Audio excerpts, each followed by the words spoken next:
السلام عليكم ورحمة الله وبركاته. هنبدأ البانل 5.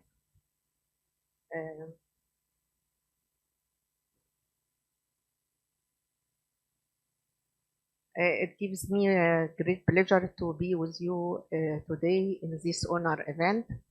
It is my pleasure to introduce Dr. Razat Subki. He will speak about genetic of fetal anomalies, recent advances in diagnosis.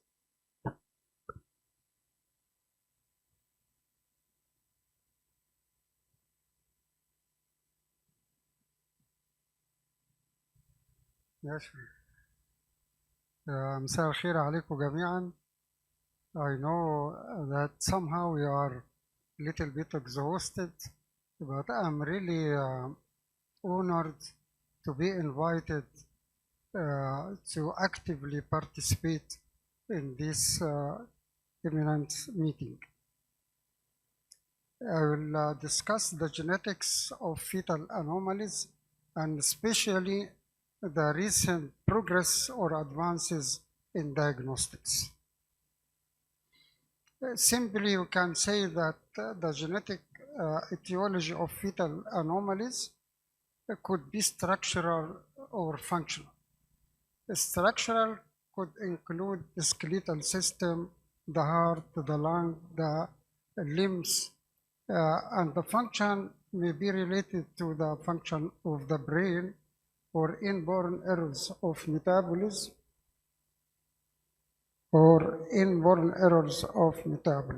So we'll be mainly speaking about the structural fetal anomalies. This is a skeletal deformity, one of the structural fetal abnormalities. And this is the most common presentation very early, either by increased nuchal thickness or sometimes with cystic hygroma and hydrops. On the other side, you can have encephalocele, but sometimes associated with the encephalocele, you may have a polycystic kidney, and you can also have polydactyly, extra digits, and this is simply, if you see them by ultrasound, then this may indicate the diagnosis of Meckel-Gruber syndrome. So the congenital structural anomalies, actually, it forms like 2 to 4% of all pregnancies. And it could be due to environmental etiology, genetic causes, or multifactorial. And the multifactorial inheritance indicates that there is an interaction between the environment and the background of genetic susceptibility. For the genetic causes of structural fetal anomalies, it could be chromosomal due to cytogenetics or chromosomal abnormalities, and it could be a single gene anomaly, and as we mentioned just now, it could be multifactorial disorder. One of the most common multifactorial inheritance is the neural tube defects, including the anencephaly. And it's quite known that the folic acid deficiency is the environmental factor, but in some families, they do have a genetic susceptibility too. The second multifactorial inheritance is the isolated congenital heart diseases. So simply we can say that to diagnose fetal congenital anomalies, you may need to study the chromosomes, or you can sequence the whole genome, the DNA sequence, and in between the cytogenetic studies and the molecular sequencing, you can have the FISH technique or the chromosomal microarray study. This is simply a karyotype that by offering karyotyping you can detect chromosomal abnormalities. And as we said, that sometimes we go for FISH technique, fluorescent in situ hybridization, to detect a case with multiple congenital anomalies. It could be due to chromosomal abnormalities like trisomy 21, trisomy 18, or trisomy 13. And FISH can diagnose such cases in 24 hours rather than waiting for a culture and more than a week. Sometimes you have apparently normal chromosomes, but you have a very tiny deletion of one of the chromosomes, and this is, we call it micro deletion disorders.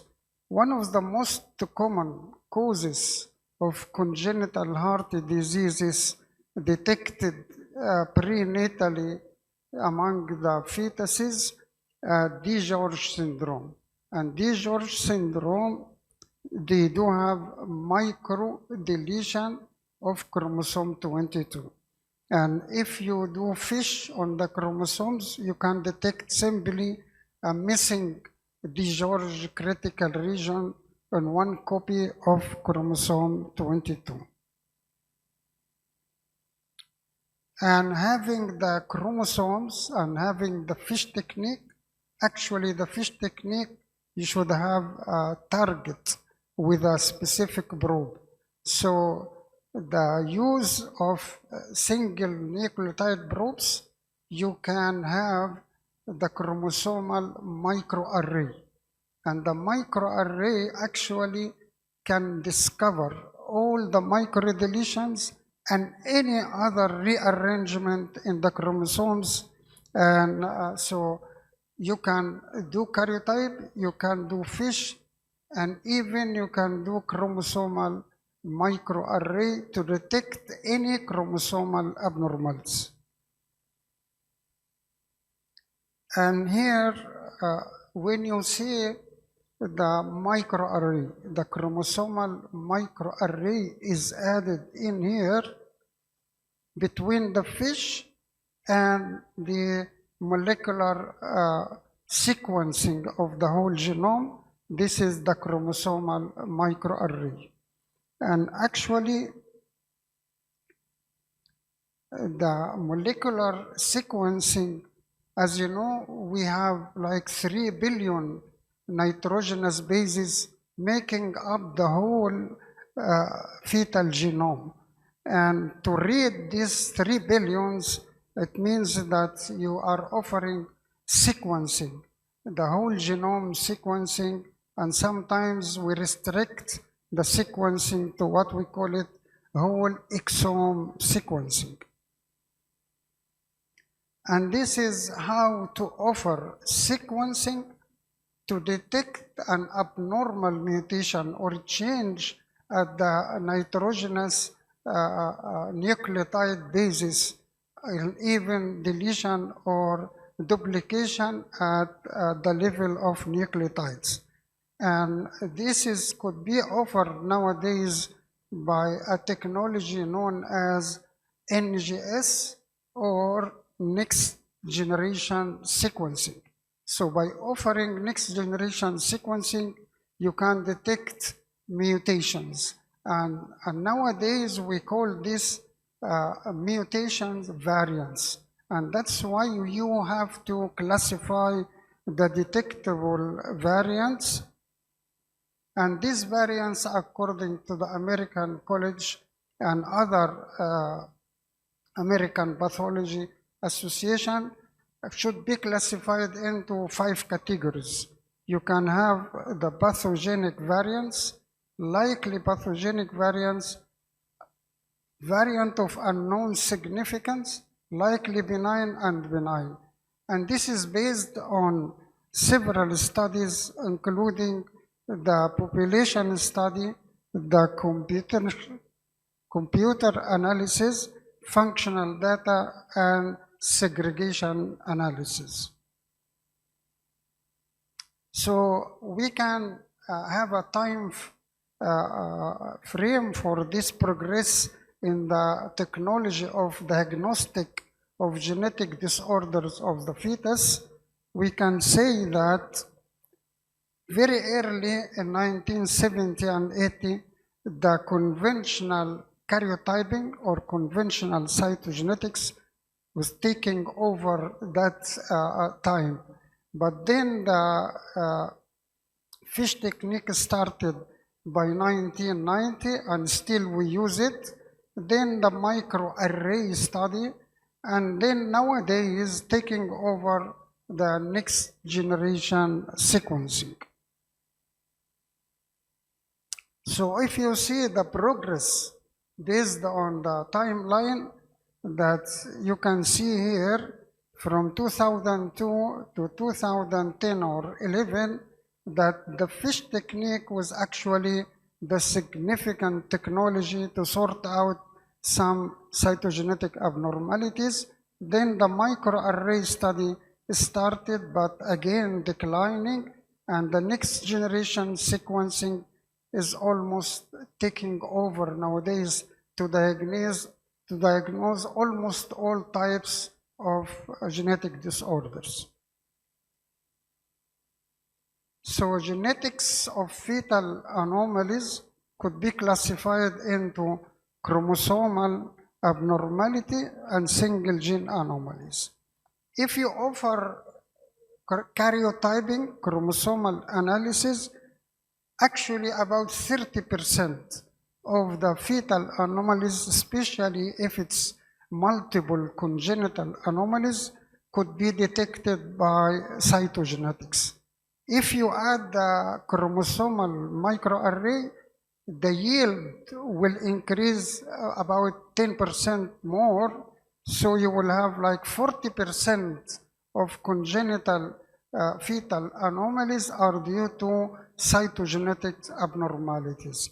Yet, if you stop at that level of investigations, you are almost missing 60% undiagnosed cases of multiple or single fetal anomalies. And this is actually due to single gene anomalies or monogenic disorders. And these monogenic disorders actually is close to 7,000 detectable diseases. So again, genetic testing could be divided into cytogenetic investigations, including conventional karyotyping, FISH technique, or chromosomal microarray. And if you go to the molecular genetics with the recent progress in the ability to investigate the fetal genome to diagnose the fetal anomalies, you can offer single gene sequencing, Sanger sequencing, panel testing, clinical exome, whole exome sequencing, and whole genome sequencing. If you think about clinically and practically about a fetus with congenital anomalies, then either to go for having a fetal cells, and this is the cellular origin of the DNA, then using the fetal DNA through the fetal cells, you can diagnose anything. But actually, and with the change of concepts of fetal DNA, you can actually have the cell-free DNA. And cell-free DNA actually started by discovering that some of the fetal DNA is actually circulating in the maternal circulation. By isolating the cell-free DNA from the maternal circulation, you can actually study the genetics of the fetus. And using the next generation sequencing, what we call it now NIPT, or non-invasive prenatal testing. That means that you can take a blood sample from a pregnant lady, like by the 10th week of pregnancy, and you can separate the cell-free DNA, amplify this cell-free fetal DNA, and you can study specifically the chromosomes and the microdeletions of this fetus.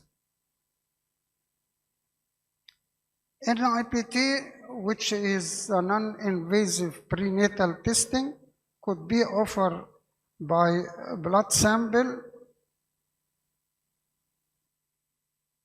and could be simply for the trisomy, the viable trisomies, and could be, you can add an extra chromosomal testing with a microdeletion panel. So we can summarize that the diagnosis of the multiple congenital anomalies of the fetus by offering non-invasive testing, NIPT, or invasive technique using CVS or amniocentesis. You can just extract the fetal DNA, and even nowadays you can offer fetal whole exome sequencing by invasive or non-invasive technique. And thank you very much. Thank you, Dr. Isaac. Good afternoon, everyone.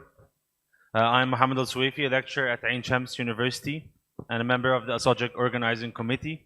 I'd like to thank the Congress Board for allowing me to do this presentation. I'll be talking about hostile blood, the forgotten history of RH disease and its miraculous cure. A quick overview about RH sensitization. It's basically when an RH negative mother is exposed to fetal positive RBCs. When she develops O2 antibodies, these can then transfer to the patient, to the fetus, and cause severe anemia. It is important to note that when we're referring to Rh negative and Rh positive, we are usually talking about the D antigen. But the Rh group consists of more than 50 groups of antigens, of which D, C, and E are of importance. And it is also important to note that even though an Rh negative woman can receive prophylactic postnatal immunoglobulin, she can still be sensitized to the other antigens. When antibodies cross to the fetus, they can cause hemolytic disease of the fetus and the newborn. They can cause thrombocytopenia and neutropenia, and they can also cause hydrops fetalis. There are a few important tests that we need to understand and some management options that we're going to talk about. The first test is the indirect Coombs test, also known as the indirect antiglobulin test. And this test basically searches for a specific antibody in the maternal plasma. And it gives us a titer. And this titer, it's the highest dilution at which the antibody still causes agglutination. The next test I would like to talk about is the middle cerebral artery peak systolic velocity. And this is done on the basis that the fetal hemoglobin determines the velocity of the blood in the MCA. And as the fetal hemoglobin drops, the peak systolic velocity increases. When you're measuring your middle cerebral artery, it's important to make sure that your middle cerebral artery is taking 50% of your image, your sample volume is adjusted to 1 millimeter, and you're putting it 2 millimeters away from the origin at the internal carotid artery. And then when you get your measurement, we use a calculator on perinatology to help us know if this baby is anemic or not. You would insert the gestational age of the patient, the number you have calculated, and it gives you something called the multiple of median. And we use a cutoff of 1.5 multiple of medians to indicate that this fetus is moderately to severely anemic. The next test is fetal blood sampling. And while this is the gold standard, it is an invasive procedure, and we usually do it prior to a session of an intrauterine transfusion. A new modality that is currently under investigation is fetal MRI. And a recent publication in the American Journal stated that magnetic resonance MRI imaging of the fetus has a higher specificity to detect fetal anemia. And this is important because this would lead to less unnecessary fetal blood samplings, and it can help us monitor post-transfusion fetuses when the MCA is slightly less specific. Of the treatment options that are available, IVIG can be used, and a recent meta-analysis that has been posted in March of this year, combining 8 studies with a total of 97 patients, have showed very promising results in terms of IVIG. Administration of IVIG was associated with a prolonged gestational age at which the first intra-transfusion was initiated, a reduced risk of fetal hydropes, a reduced risk of fetal demise, and a higher chance of a live birth at 28 and 32 weeks. The other modality is plasmapheresis or plasma exchange. And this is basically when you're clearing away the antibodies, the harmful antibodies from the maternal plasma. And this can be used in conjunction with IVIG when early onset hemolytic disease occurs. Immune modulators such as prednisolone or azathioprine have not been enough investigated and have not shown to be of value. The gold standard at the moment is intrauterine transfusion, which is an ultrasound percutaneous procedure where we directly transfuse packed RBCs into the fetus. And the main access site is the umbilical vein. We usually target the umbilical vein at the placental insertion site, but if that's technically difficult when you have a posterior placenta, the intrahepatic portion of the umbilical vein can also be used. You can use an umbilical free loop, but it easily moves and this makes it even harder. And at earlier gestations, prior than 18 weeks, you can use intracardiac transfusion. And in a non-hydropic baby, you can transfuse intraperitoneally. When you're preparing an intrauterine transfusion, this is the usual setup, and we usually use a 20 to 22 gauge spinal needle, and we need to prepare our medications. The fetal medications are usually given as a neuromuscular blocker to cause fetal paralysis and a sedative to help sleep the baby.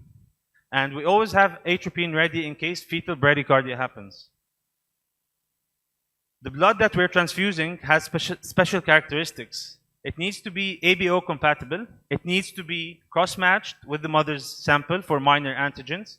It needs to be RHD negative, K negative, CMV negative, and irradiated and tightly packed. This is a procedure where we're done with at our unit with Dr. Maya Abdulrazak. And you see here how we are using a syringe to draw the blood and insert it into the umbilical vein at the insertion site at the placenta. So let us talk about a few scenarios. You're in your clinic and a Paro +1 patient, 7 weeks pregnant, comes to you and she has an RHD negative. So what do you do? Well, first you need to counsel about the meaning of being an Rh negative patient and the importance of that. And then you would need to determine if she's sensitized or not by doing an indirect Coombs test. You do it and it comes back negative. And when it comes back negative, this case becomes a case of prevention. And in this disease, prevention is always better than cure. So you would need to recheck her blood group and antibody status at 28 weeks. You would need to offer her prenatal prophylaxis with anti-D. You would need to offer her postnatal prophylaxis with anti-D immunoglobulin. And you would need to keep an eye out for any sensitizing events during her antenatal period. A question for you, and we'll talk about it later. Would you acquire any information about the husband's blood group? Okay, this group, similarly, that means consider connected to Rh negative. We ordered our percent of delivering antibody status and the outside quality. So, how do we follow her? You do interviews that's every 4 weeks until 24 weeks, and then we repeat it every 2 weeks thereafter. And the question you need to ask yourself, after the party is being reached, and this is recallable, each certain action has a specific dialogue that you need to know to be able to refer the patient for MC VFB monitoring. And we do that weekly. And when you follow her up with an estimated and you're calculating your multiple media, this is the question you need to ask yourself. has to reach the public value for the third party consumption. Because it's not only if you're waiting, doing your skills, you're offering constant tests or between 2 weeks, and you'll need for the delivery at 37 to 38 weeks. What it is, yes, that this is the time when you need for the fetal sample. And this is when you test this sample for the diagnosis of the email things. Whether it's below or the two standard deviations for this discrimination, or whether the following is less than 30%. And that's yes. This is when you perform the transfusion and aim for delivery for 57 to 38 weeks, and you make sure it's more than 3 weeks that the last question. If no, then we need for liability follow up with the agreed consent to make sure there is no severe delay. Okay, in our case, However, with someone who weeks becomes your name, this is the first thing you order in our rules, comes back with a factor of 1/8. So, as I said earlier, we follow her up after 4 weeks, and the automatic target of 1/2. This is when you need to realize that the critical level has and this is when we refer for MCA increases for the total. So we get it and comes back at 69 centimeters per second. We use our calculator and we insert our spatial data. We insert the velocity that we measured, and it comes back with the velocity of 2.2. So this is the patient we actually does through with the Google circle of the Maya where last week as part of our deep intervention workshop from the subject. And we translated with around 50 minutes of and we're following her up. Okay, another case. Part 2 of the history of the living disease of beings and the new one in the last years. Coming for pretty much 7,000. One thing that the risk of recurrence is high. With very animals in increased direction. And we need to ask them 3 questions. Did she receive a prior intervention fusion before 24 weeks? Did she develop factors or did she have a history of fetal demise? Because all these 3 things mean this is a early onset severe disease. And also you need to acquire a third gene type. Because if the father is materialized, then there is a possibility of little IVF and PGT, and then impacting the antigen negative embryo. If not, if you can't do that, then you need to offer cell-free in the next pregnancy to make sure that the fetus will be addressed or not. Last case, apparently, one living increase with history of severe disease of the last pregnancy. So how do we manage it? You just want to be getting and then weeks to contact that baby is activation of the pregnancy of the weeks and the newborn. You do your antibody factor, it comes back, you need to see if it's more than 1,058 or not, and then you ask your 3 questions again. If none of these are positive, then we start earlier with NCA regulated at 6 weeks. If any of these pictures, if any of these questions are yes, then we need to consider the viability and techniques with or without plasma exchange. Then you need to start transfusion for techniques feasible. Because earlier than 18 weeks, it's very hard for the little of the vein is very small size. This is the group of patients that are very looking at.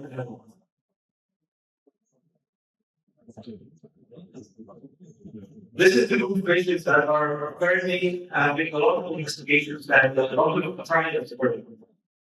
And this is where the drug comes in, the living category. The living category is the new investigation of monoclonal antibody with very wholesome results. To understand how it works, we need to know how IgG antibodies transfer to the fetus. And this example here. The IgG antibody binds to the receptor and then is transported across to the fetal circulation. What the living category does is that it blocks this receptor. So the IgG cannot bind, and then it works to bypass the fetus, and it's broken down by glycogen. The phase 2 trial for this drug was published in August, which is last month, with very good results. And they recruited patients with history of a previous pregnancy complicated with early onset hemolytic disease, with a critical antibody titer and a cell-free DNA that is positive for the antigen D or K. And they started weekly transfusions from 14 weeks with the nipocalimab. And the results, their primary endpoint was live birth at 32 weeks or more without the need for any intra-uterine transfusion.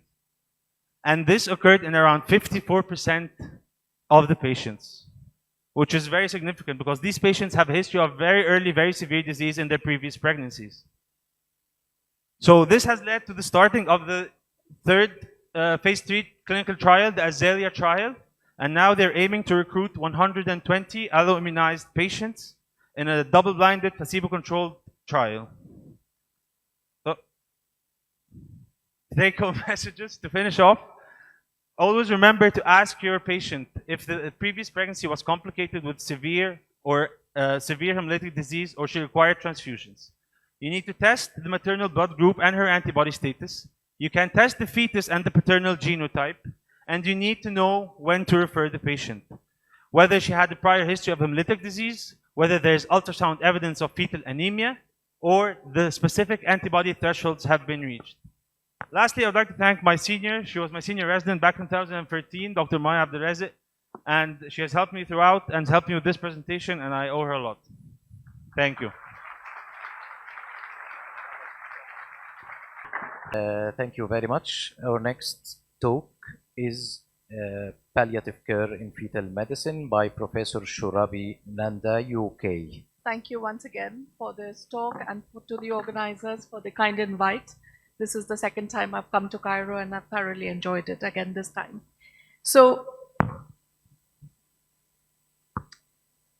we're in the city of the dead. We're in the country and the city where the death, the departing and the departed are respected. And you have these are pictures that I took from the museum that I visited a couple of days ago. And you've got gods, you've got people you've got symbols that respect the death and departed, but also the children. So along the same theme is this talk. We've talked about problems in babies. We've talked about hydrops, fetal tumors, fetal abnormalities, but then we also have these advances in fetal medicine. And as you can see here, these are some data from UK.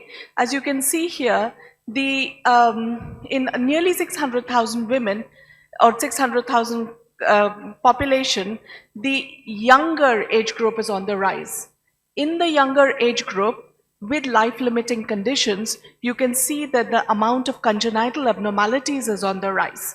So what is life-threatening and what is life-limiting conditions? Life-threatening conditions are conditions where there can be a cure, but treatment may not be successful and the baby may die. And the pretext of this talk is the bulk of our fetal medicine, where there are conditions that we can diagnose and that cannot be cured, but there is an outcome. I mean, there may not be an option of termination of pregnancy, and the death in childhood is likely. If you look at survival data of preterm deliveries, so therefore early preterm deliveries that have got a high likelihood of residual abnormalities, you can see that the average percentage of increase of early preterms between 22 to 24 weeks is rising by 6% every year.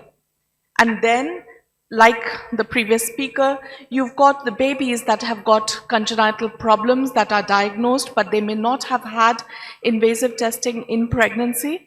And when they are in the neonatal unit, you can see that if there is conditions that can be offered whole exome sequencing, the last line, about 65% of cases, or nearly 85% of babies, will be repatriated to palliative care. That means you won't be able to do anything about them. So this is a bulk of abnormalities, and in a situation, in the geographical situation like Egypt, where termination is not an option for non-lethal conditions or severely lethal conditions, this is where we step in to offer the kind of care or support to the families as we should. So what is perinatal palliative care? It is an active approach for care of children with life-limiting conditions, so that at the time of diagnosis, and you continue throughout the time that the child is born. Now, it will be planning for how the child should be when the delivery should happen, what should happen at the time with the neonatal team, the extent of resuscitation, and then the kind of care you should offer to the baby when to make the baby supportive, to make the baby comfortable. And what is antenatal parallel planning? It is planning for the possibility of deterioration or death in the baby, while also making plans to make sure that you can offer active care. So it is doing things in parallel and not leaving it to the last minute. Because parents, once they know that there's an abnormality, there's a diagnosis, the grief starts there. So this is some work from the British Association of Palliative Care, Perinatal Medicine. I was one of the co-authors for this work. And this is an algorithm which is where you've got a survival-focused care. That means there's an abnormality and you do everything for the baby. And you may not be able to achieve the result. Or you have some babies that may survive, some babies that may not survive, and this is the bit that you get involved in. You involve the family, you understand what the family wants, what is the extent of resuscitation that the family wants, if the baby is surprisingly alive and which you were not expecting, what kind of symptom management and where should this baby go? And if the baby dies, are you going to offer bereavement support?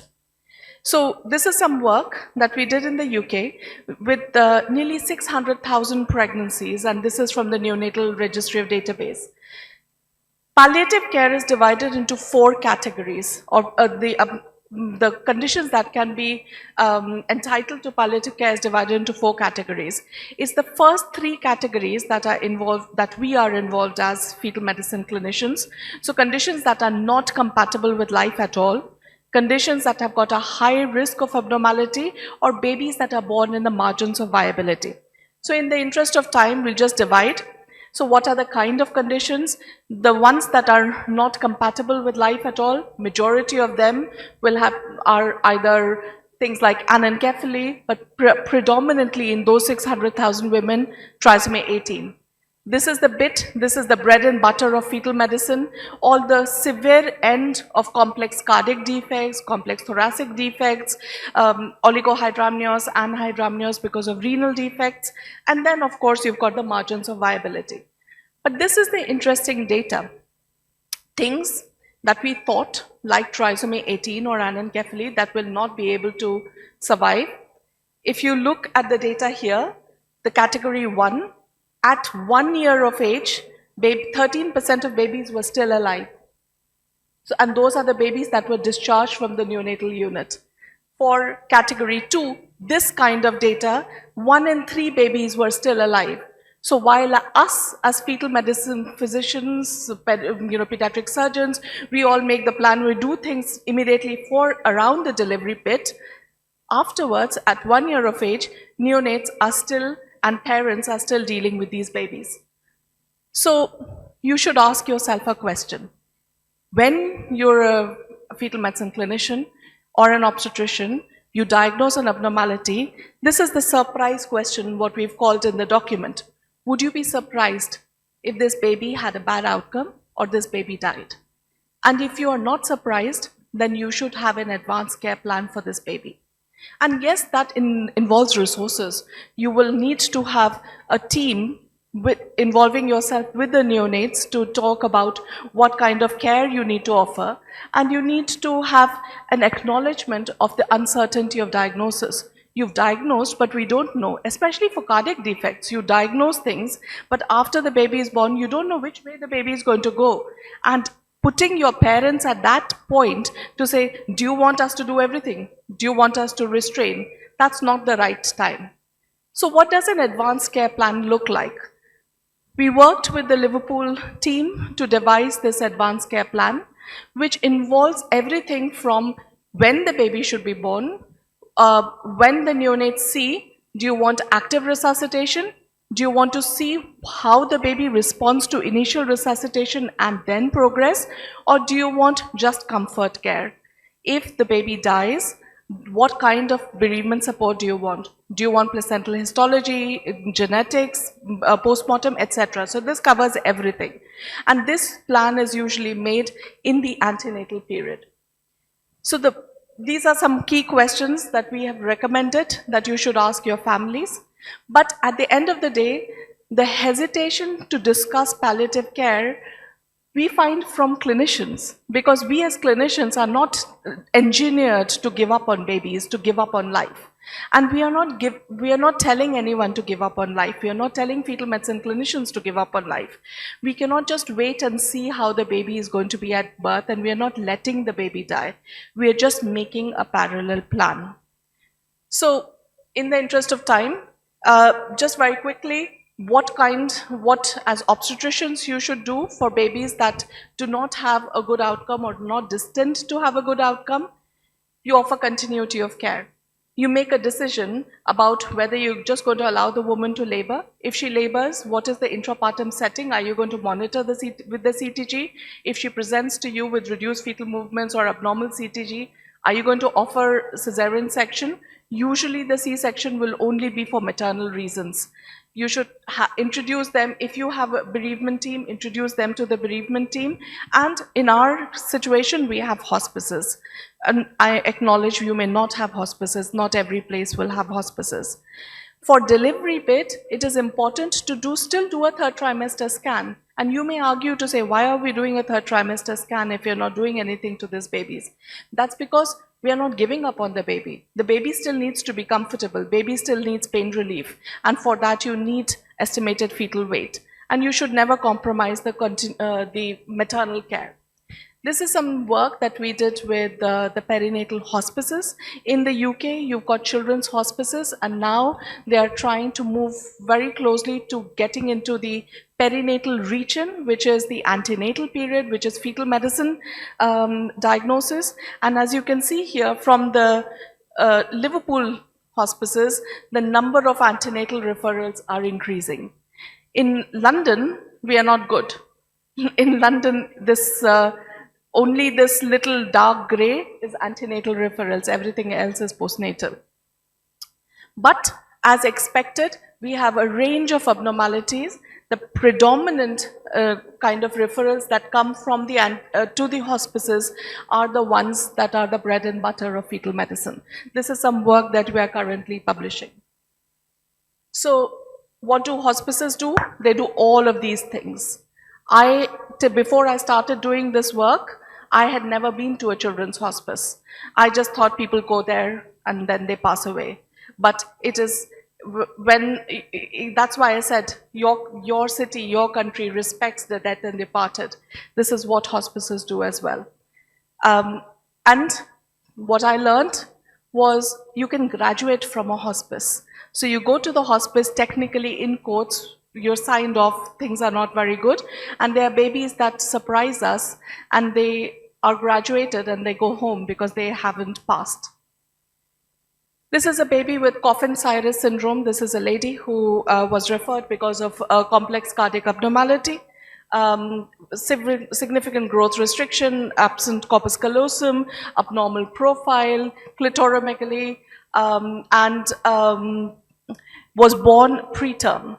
And this is the MDT discussion. This was a medic. And this is the MDT discussion with the pediatric surgical and the cardiac team. Because the question was, are we going to operate on this heart when this baby has got all of these abnormalities? The mother wanted the heart to be operated on. Mother did not want to accept parallel planning. And ultimately, they did not operate. The baby took a turn for the bad. Baby passed away after perinatal palliative care input, and this is just a vote of thanks from the mother a year after the baby's passing, acknowledging the input that she had, the support, the ongoing support that she had. And I acknowledge not everywhere it is possible. This is a case with the anhydramnios. You can see a distended bladder, dilated kidneys. The woman had had selective growth restriction in monochorionic twins the previous pregnancy, and she lost both the babies after a laser. So this pregnancy, she wanted everything. Despite counseling, she went for a shunt, then she went for a repeat shunt, because she did not want to do anything, she did not want to accept that anything wrong can happen. So just because we are doing an active intervention didn't mean that we wouldn't give her the option to say, well, if your baby was born alive, which it did, what kind of specialist care can we offer you? And sometimes we offer, this is a baby with osteogenesis imperfecta, mother would not accept the diagnosis or parallel diagnosis, and she delivered and she did not want to see the baby. This is a baby with 2 failed NIPTs, only a small head, and at 3rd trimester ambiguous genitalia, an amniocentesis done, which was triploidy. She decided to continue. Baby was born. She went down the parallel planned route. At 29 weeks, developed mirror syndrome, and then baby was born demised. And this is anencephaly.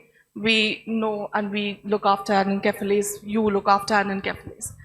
Parallel planning in twin pregnancy, this is complex because you are planning to deliver one baby, aiming to gain as much gestation as possible, but at the same time, you have to respect and you have to acknowledge that the other baby may not survive. So the first case was a monochorionic, a dichorionic twin with evolving hypoplasia of the right ventricle. The second one was an Epstein's. And we have to acknowledge that the grief in multiple pregnancy is much more or different from singleton pregnancies. It's not just the grief of one baby being alive, one baby dying, or preterm delivery, but it's also that they may never get pregnant with twins again. So I've put in the QR code. This is a holistic diagram of what kind of care or what kind of discussion we normally have in the perinatal palliative care framework. And this is the document that came out in June. This is a list of abnormalities that we have outlined in the document of the kind of conditions that, can we just have that slide please, so that if somebody wants to take a picture, they can. Thank you. So I had made a box of the abnormalities, so that's what is figured out in the BAPM document of the kind of abnormalities, and they are all on the severe end of the spectrum. And then the last thing, as I said, in low resource setting, I was speaking to Professor Karam earlier, it's understanding, it's listening to the woman, understanding what they want, them to understand what is the extent of care that we can provide, and then respecting their wishes. And some more resources. This is a very short talk, but some more resources if you wanted to go into it in a little bit more detail. Thank you. Thank you, Dr. Nanda, for this excellent presentation. Always miss about this palliative care in fetal medicine. Let me introduce now Dr. Mahmoud Yahya, our great son and scientist in Great Britain. Welcome, Dr. Mahmoud. His topic will be selective fetal growth restriction in monochorionic diamniotic twin. So please, Dr. Mahmoud. Thank you, Dr. Hassan, and thank you for the kind invitation from the ASOGIC team. We'll talk today about selective fetal growth restriction in monochorionic twins. Why selective growth restriction? It's very common in monochorionic twins, and it's one of the commonest complications from placental sharing. 10 to 15% will have reversed or absent EDF in the umbilical artery, and we will go through this in a minute. The risk factors for developing this condition is abnormal cord insertion, one of them, which is something we invariably see with the monochorionic placenta, or early in pregnancy if we see a significant crown rump discrepancy. Let's go straight into cases. So that's first pregnancy IVF, 39 years old, BMI 47, referred 20 weeks after anomaly scan. As you can see, this baby here has normal Dopplers. You can appreciate that the umbilical artery has raised PI here. Baby number 2 was small. As you can see, all the measurements are small, but liquor volume is normal and there is no evidence of TTTS. Twin number 2, on the other hand, normally grown with normal Dopplers. So the twin number 1 on the third centile, that 2 on the 62nd, and you can appreciate there is 25% discordance between both babies.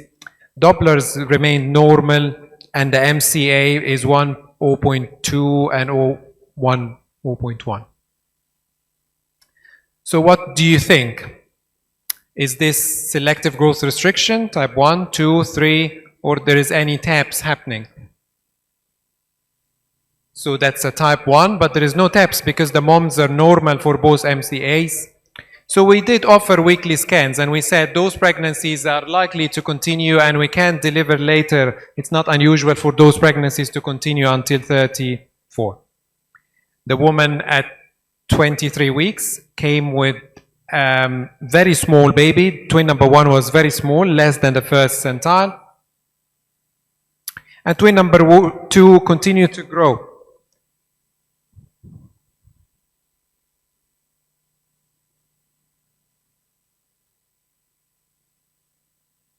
As you can see, all the measurements for twin number 2 remains all right. So what would you do at this stage? The growth discrepancy has become very significant. What would you do at this stage? Would you offer selective termination for one baby? Would you offer laser or no interventions? Actually, we didn't offer any intervention, and we said we will continue at this stage since the Dopplers were normal until 30 weeks. As you can see here, twin number 1 started to have persistent reversed end diastolic flow, but the ductus remained normal.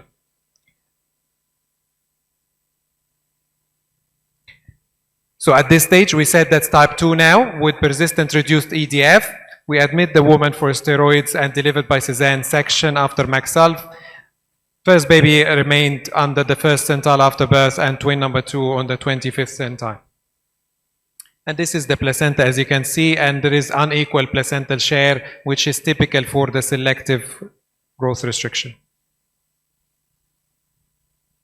Case number 2, spontaneous pregnancy, fit and healthy woman, previous section, MCDA referred at 15 weeks because of discrepancy in size. The first baby, as you can see, is normally grown. But the second baby is really small, less than the first centile. And these are the measurements, as you can see. Twin number 2 is extremely small with oligohydramnios.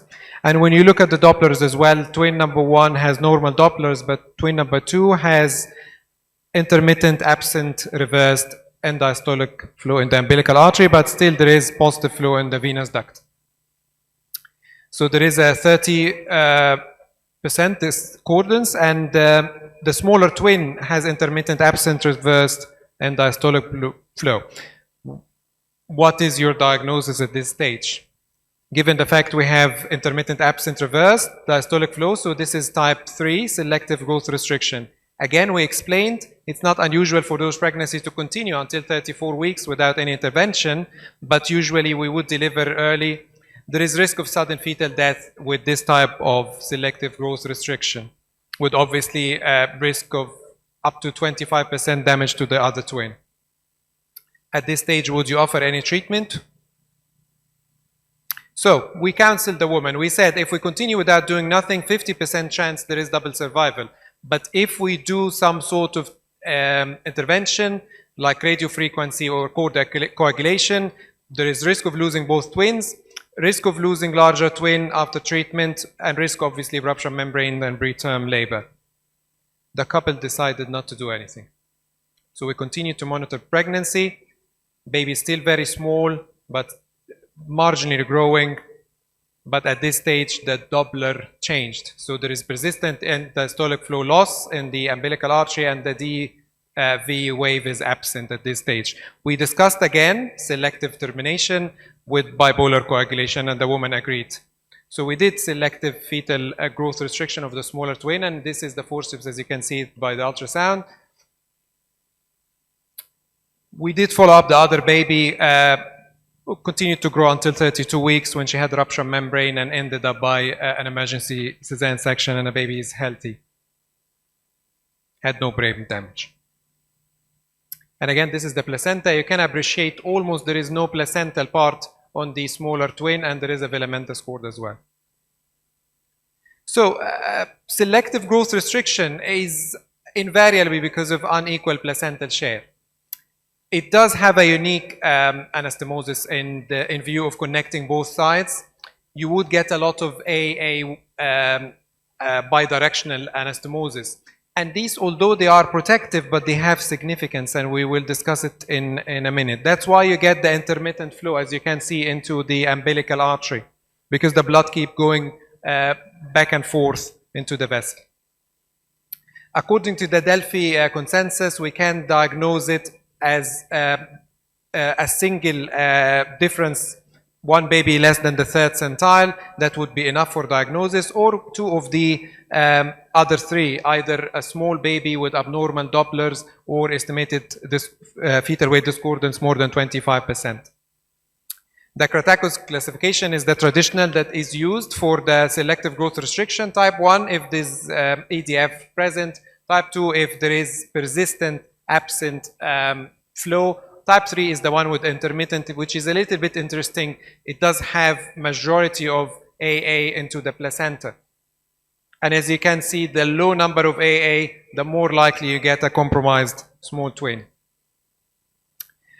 So suggested new classification by Khalil et al. Type 1 is the umbilical artery ADF present, and type 2 persistent or intermittent absent, but actually type 3 and type 4 introduced, and it started to look at the ductus flow or the death of one twin. How to differentiate? If you've got a small baby with oligohydramnios, is it TTS or it's not TTS? So the golden rule is always look at the liquor volume on both sacks. A TTS is a poly-oligo sequence. You cannot have TTS without poly-oligo sequence. But if you have a normal and oligo, then this oligohydramnios is likely because this small baby is hypoperfused. So the outcome depends really on the gestational age of diagnosis. The earlier it happens, the less likely that they will continue the pregnancy without problem. Kratakos stage 3 has unexpected, obviously, fetal loss. Estimated fetal weight discordance more than 40% is very significant and carries risk for both twins. And the Dopplers of the smaller twin obviously carries significant prognosis, especially if the baby has really bad Dopplers early at diagnosis. Cord insertion, and we talk about cord insertion now. Cord insertion is almost always abnormal in selective growth restriction. You would want to see the cords away from each other, or an abnormal cord insertion like a velamentous or a marginal cord insertion. But if you see cords that are close together, is it a good thing or a bad thing? We will see in a minute. Expectant management is well known for this type of complication. You can follow these babies every week, and actually you don't need to see them every few days like the singleton. You arrange for fetal echoes, which is a routine practice anyway for monochorionic twins, but those babies are prone to problems in the heart. You follow up for TAPS or TTS, because the superimposed TTS or TAPS can happen on top of a small twin. You target the steroids and obviously the max salve, and deliver based on really whether the baby is growing or if there is abnormality in Dopplers. Active management, if you diagnose very early and there is a very significant growth discordance and you feel that this baby is very much likely to die, what do you want to do is most probably protect the other baby. So intervention is based on the fact that you are likely to get a demise on the smaller twin very soon. Selective feticide can be done either by laser, bipolar coagulation, radiofrequency ablation, and some group recently described microwave ablation as well. So the studies have shared outcome with the either expectant laser management or selective reduction. Laser management until now did not really prove to be a favorable treatment for selective growth restriction. The selective reduction, as you can see by other coagulation or radiofrequency ablation, will have similar or comparable outcome in type 1. In type 2, you can see the selective reduction will carry slightly better outcome. And in type 3, there is comparable results both in selective reduction and expectant management. But you can see always that laser is falling behind. The Leiden group has published recently a very interesting article about the natural outcome of the three types, whether with TTS or no TTS, and you can clearly appreciate that obviously type 1 will have the higher survival rate and type 2 will have the lower survival rate. So what about the codes? So what would you say as an proximal chord? If both chords are less than 4 centimeters from each other, that's a proximal chord insertion for twins. Is it a good thing or a bad thing? It is a good thing and it is a bad thing. So it means if they are very close that they have a lot of AA anastomosis between them, this means the small baby is more likely to survive a little bit longer because it's feeding onto the other baby. So actually this baby is more or less protected by the other baby. However, it's a bit tricky when you follow up these patients. If you remember, we mentioned that a growth discordance of 25% or more is required for diagnosis. But actually you can miss some of those babies because they do have selective growth restriction and it's a pathology rather than a fetal size. So they can be small, but you might miss them because they keep growing on top of the other baby. So you might not have a significant growth discordance, but actually you get a compromised baby that will be complicated and you end up by losing both twins. So in our center, if the cord insertion is very close, we watch those babies starting from 15% growth discordance, and actually we treat them as selective growth restriction based on this. Thank you very much. Thank you, Dr. Mahmoud, for a very comprehensive presentation. Next speaker will introduce by Dr. Dia Al-Bashar. I have the pleasure to introduce Professor Carlos Jean. He will present us with the role of pediatric surgeon in fetal therapy team. Good afternoon, dear colleagues. Well, I'm a pediatric surgeon in an obstetrician and gynecology conference. So I have 15 minutes to convince you of why it's so important to have a pediatric surgeon in your fetal therapy groups. So let's go. Some general notions, you know all that, but this one very important. We have here two patients. We have the mother and the fetus, and we are going to take care in many, many cases of the fetus after the birth.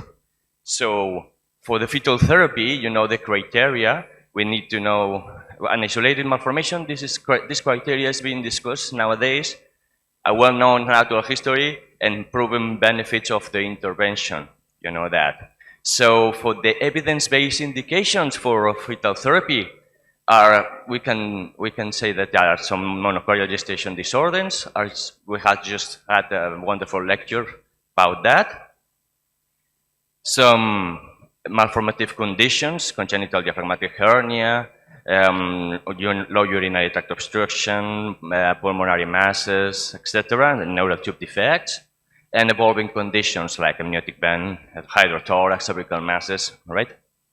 So what types of procedures can we offer to the babies? Open fetal surgery, fetoscopic surgery, can either be percutaneous or with the uterus exteriorized, sonographic guide procedures, and an exit procedure, you know it very well. So as you see, we have many systems in here and different organs and different malformations. So in the committee we have for fetal malformations, we have many different specialists involved. And that's what we call a fetal surgery unit, and that's what we call in the streets like village people. I like to think about that like that because we are very different one each other.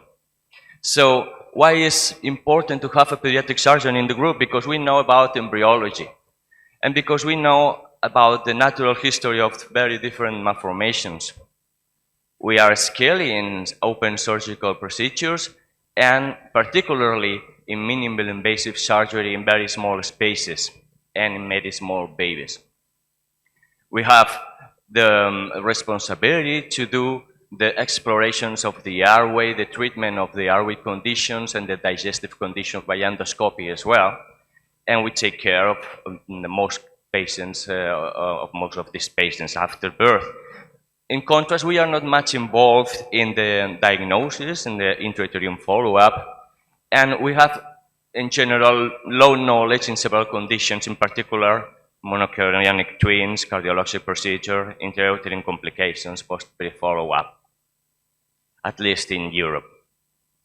So the normal indications for a pediatric surgeon in a fetal surgery unit are CDH, of course, amniotic vaginal release, luto, exit procedures, masses in the thorax, sacrococcygeal teratoma debulking, fetoscopic or open surgery for neural tube defects, and in some rare cases, pericardial teratoma resection. But there are other indications, and I know that in the United States, several pediatric surgeons take care of the TTTS and other sonographic guided procedures. But it's not normal in Europe. So from all of these procedures and malformations, we are very involved in many of them, right? So I want to make some reflections, for instance, in the twin-to-twin transfusion syndrome. I have to say that we are familiar in working in small spaces full of fluid, and in particular in the urinary bladder. As pediatric surgeons, we are doing many procedures in the urinary bladder, so we are familiar and we like very much this kind of intervention, although in Europe, in particular in Spain, it's you, the obstetricians, that used to do this operation.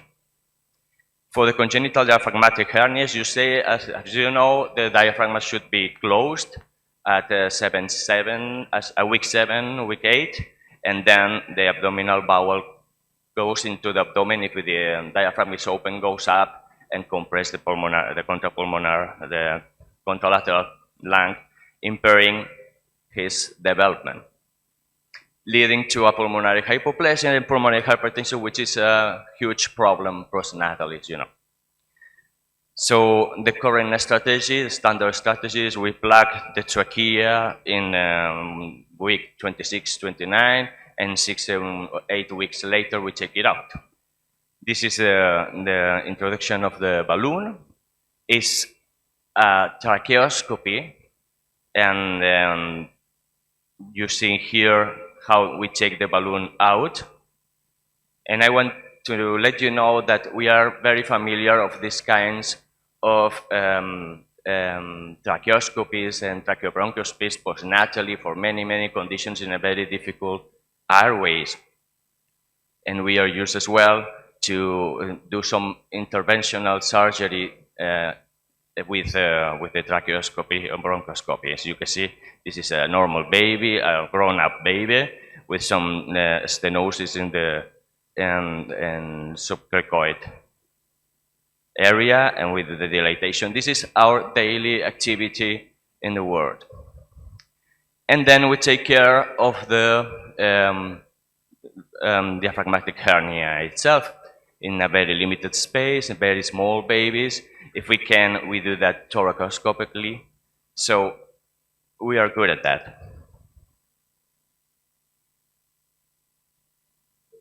Okay, for the amniotic band release, it's the same. It's a mechanical progressive strangulation of a limb or whatever it takes the band, leading to edema, deformity, the amputation. We did an experimental model on that, and we developed some techniques to solve it. This is one of the first cases. We use the laser, but you can use small instruments like scissors and everything. We are familiar with this kind of interventions, and we like them very much. You can follow the intervention as well by ultrasound, like this case. And we take care of the patient afterwards. So for the low urinary tract obstruction, you know everything. It's an anatomical or functional anomaly that compromises the outflow of the urine through the urethra. It's a malformative spectrum. It starts with the megabladder, then go to the hydronephrosis, kidney damage. And there are several causes. The most frequent cause is the posterior uretral valves.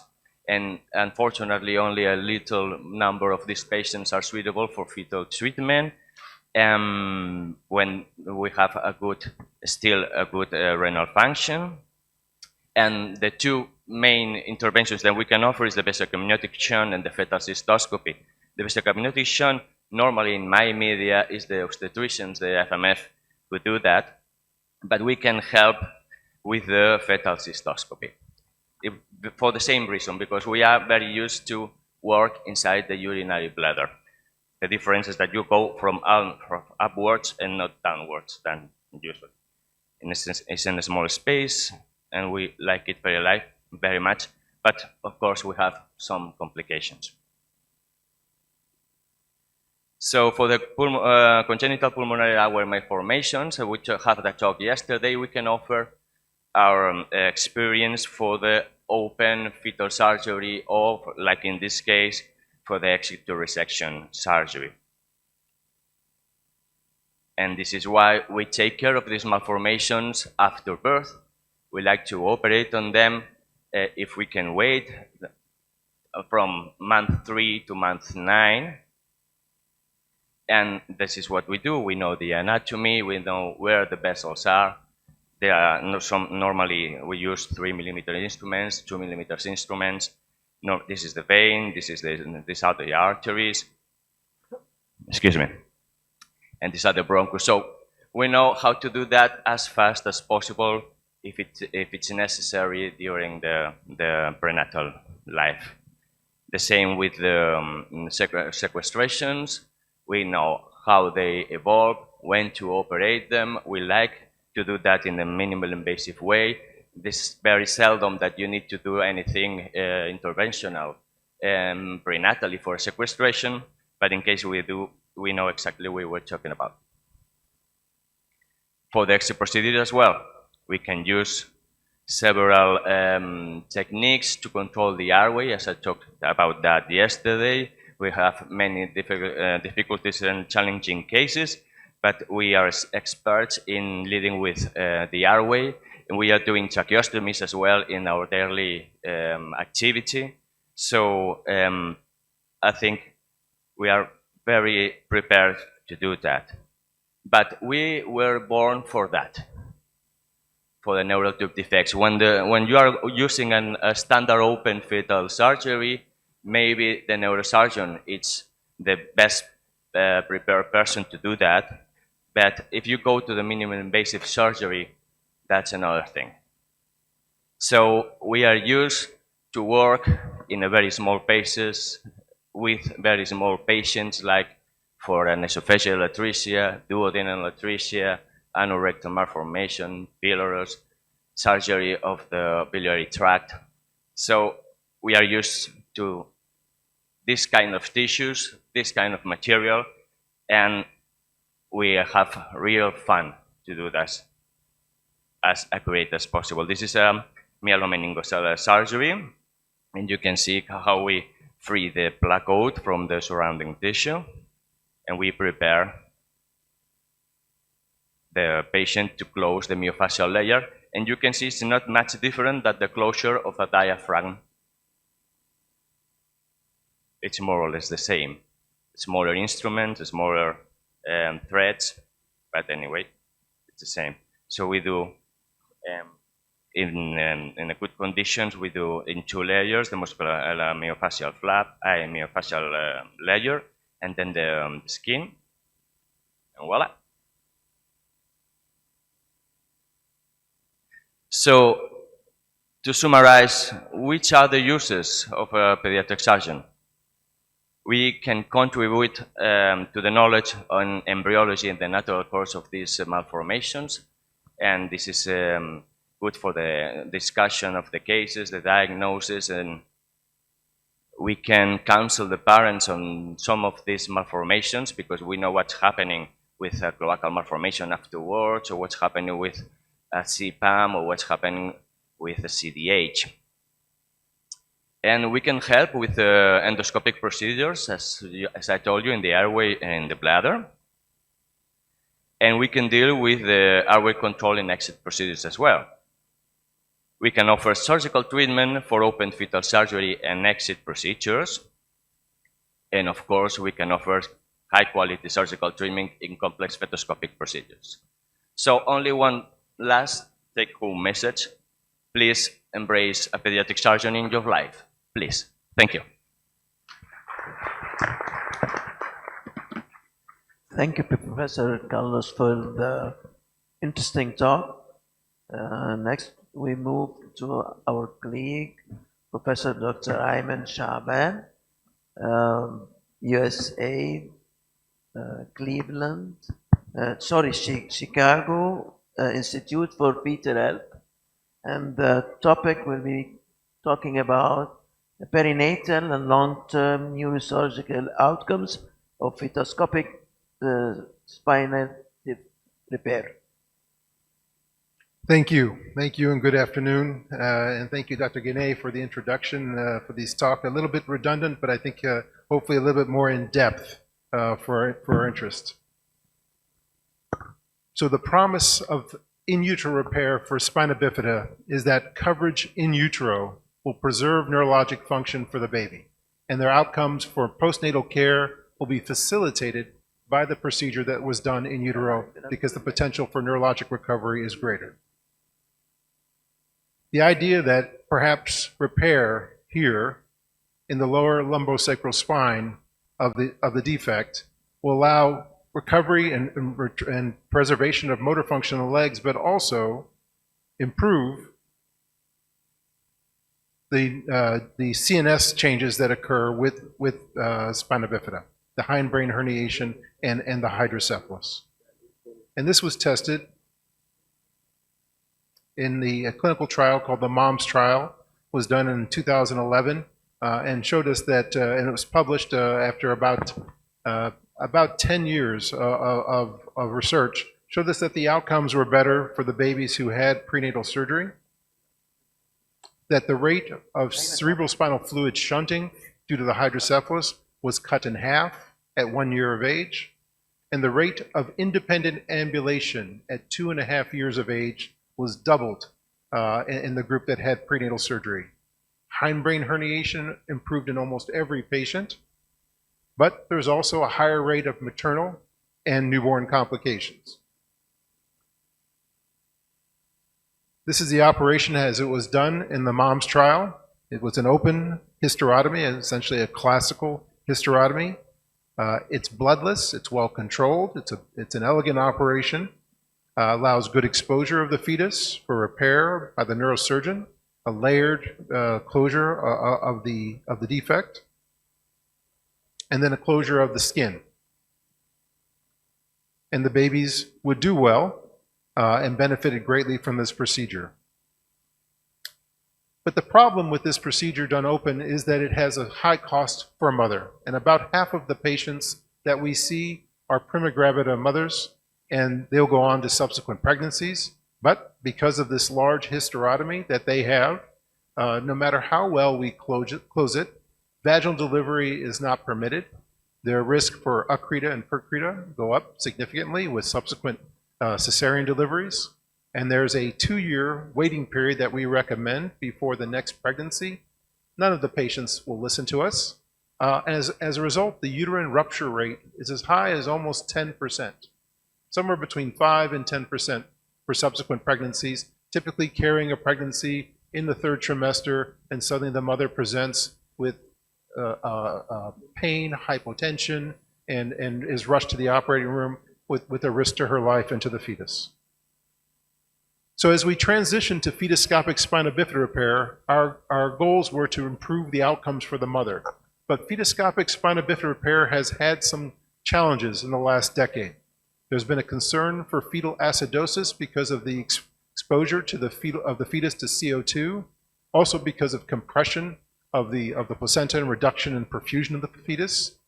There are various approaches for fetoscopic spina bifida repair, ranging from glue and a patch to a single layer of closure to other types of techniques. All of these have technical limitations due to the limitations of the size and and the access to the fetus. And most of these procedures have been complicated by CSF leaks and reoperations, things that none of us would want to see with any type of surgery. Most importantly, there's no long-term outcome for most of these cases. So as we transition from open operation to fetoscopic surgery, we decided we'd perform the approach using a laparotomy-assisted technique that allows us to keep our pressure very low, to limit the amount of pressure and compromise of the fetal perfusion. We used a 3-port, 3-layer closure to emulate exactly what we do in open fetal surgery and what we do in postnatal surgery. Closure of the placode, closure of the dura, and closure of the skin and subcutaneous tissues in sequence. The goal is to reduce maternal morbidity, allow vaginal delivery, reduce uterine rupture, less accreta, less precreta, reduce prematurity, hopefully, and to have at least similar neurosurgical outcomes to the open procedure. So here's a view into a case here. This is an L3 spina bifida. Here is myeloschisis. This, you can see, is taking advantage of the magnification of the laparoscopy here. You can see it very closely and very precisely, all the layers. The person who's operating here is a pediatric neurosurgeon who's now a fetal neurosurgeon. This individual had no experience in laparoscopy or minimally invasive surgery until she joined our program. And after a lot of training on the bench, in the animals facility, eventually working together with her, she's able to sew and do fetal neurosurgery in a way that we would call true neurosurgery. You can see the tubularization of the placode very nicely. She's taking care to avoid injury to the nerve roots. Here is the mobilization of the dura. And there's a fascial release as well to allow better closure of the dura.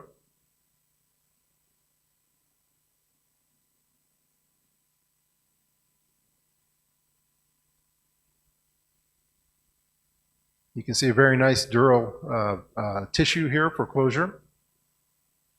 And now she's sewing the dura, excluding the muscle, the fascia, excluding the skin, using a 6-0 Prolene suture with the fine cardiac surgery needle.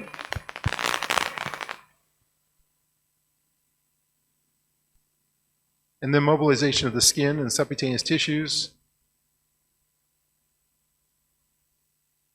Very large myeloschisis defect still. We are able to close it primarily using a horizontal mattress suture. We do our best to avoid using patches of any sort, only organic or native tissue. Most of the synthetic patches that are used are made from cellulose or other different materials, and they're highly immunogenic, and they can complicate cord tethering and other inflammatory processes. So we have about 50 cases that we have performed here and have data for. We compare them to the MOMS trial data, looking at the demographics, essentially the same profile for the patients, for the mothers.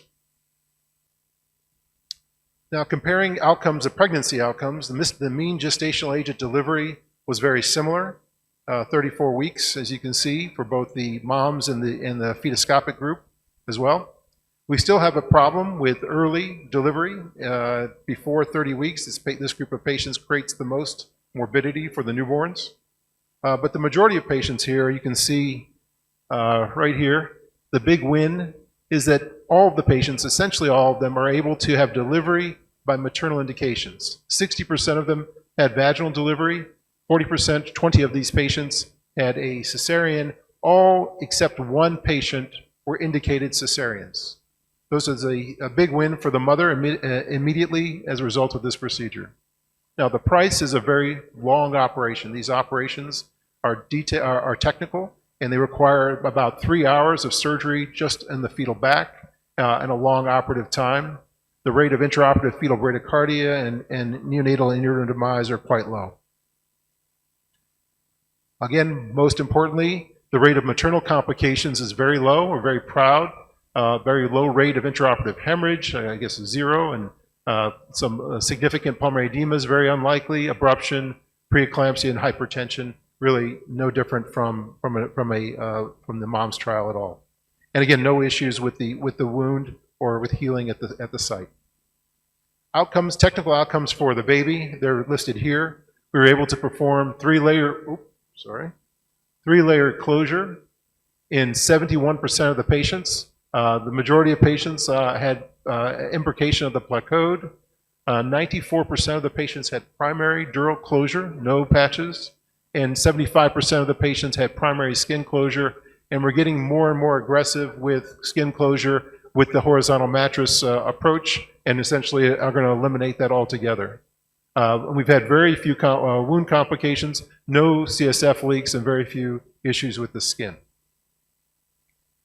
Also importantly for the fetus is the improvement in the hindbrain herniation.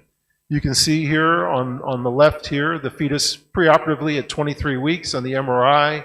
You can see the significant crowding in the posterior fossa and herniation of the cerebellum into the spinal canal, the grade 3 type 2 Chiari malformation.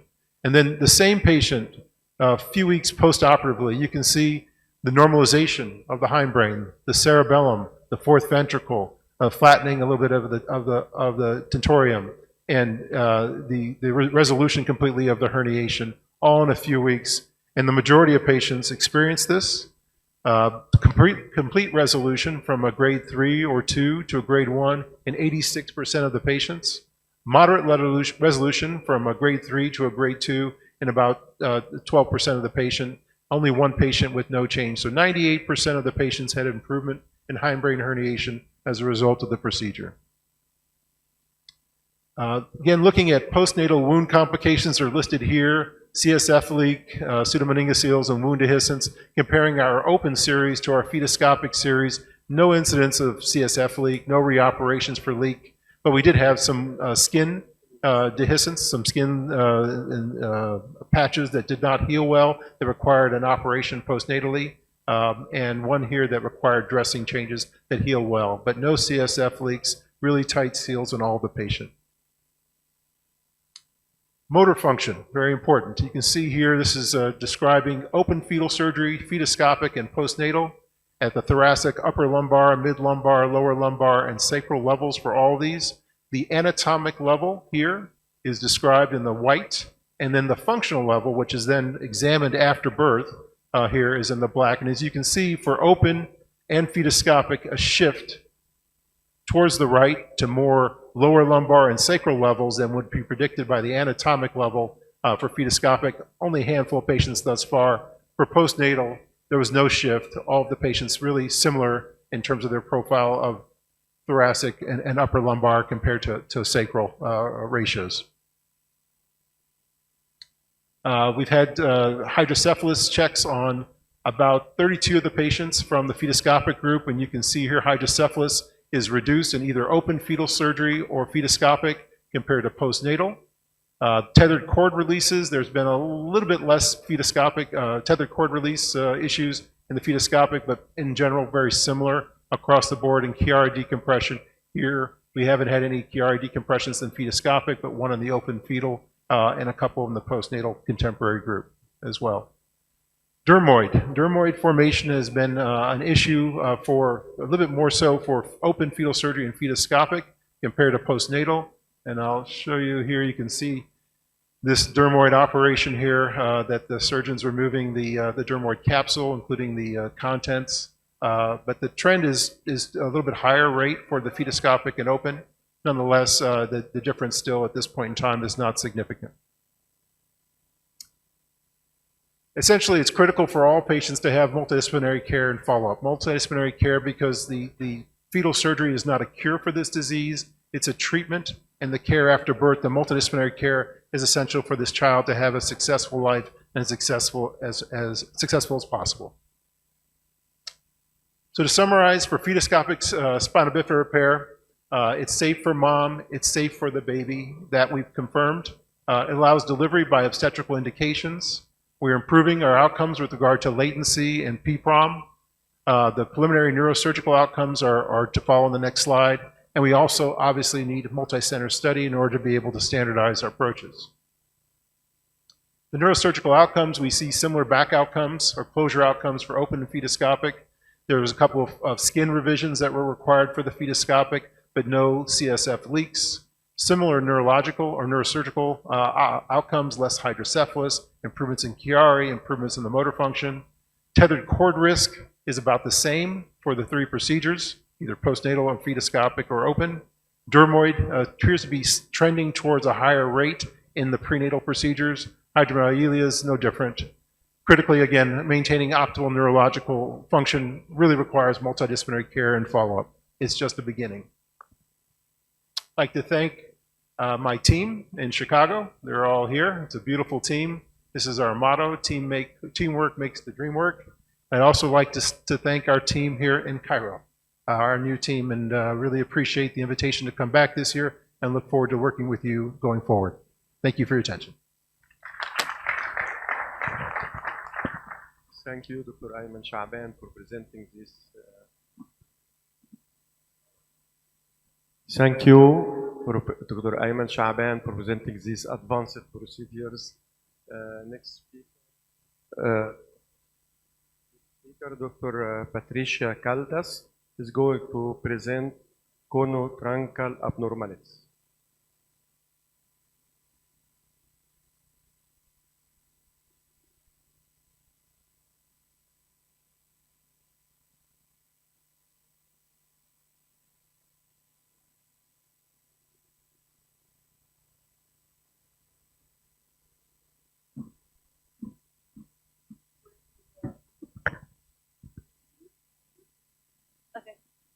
Okay, good afternoon. First, I would like to thank the committee for this kind of invitation. I'm really honored to be today. Unlike my previous talk, I am not a superhero. I don't do fancy operations. I'm a pediatric cardiologist. My specialty is imaging, and I would like to think that by identifying heart problems, we're saving babies' lives as well. So we're going to talk about conotruncal abnormalities. There are lots of them. Lots to talk about. We're going to talk about TGA, tetralogy Fallot, pulmonary atresia, dwarf, and truncus.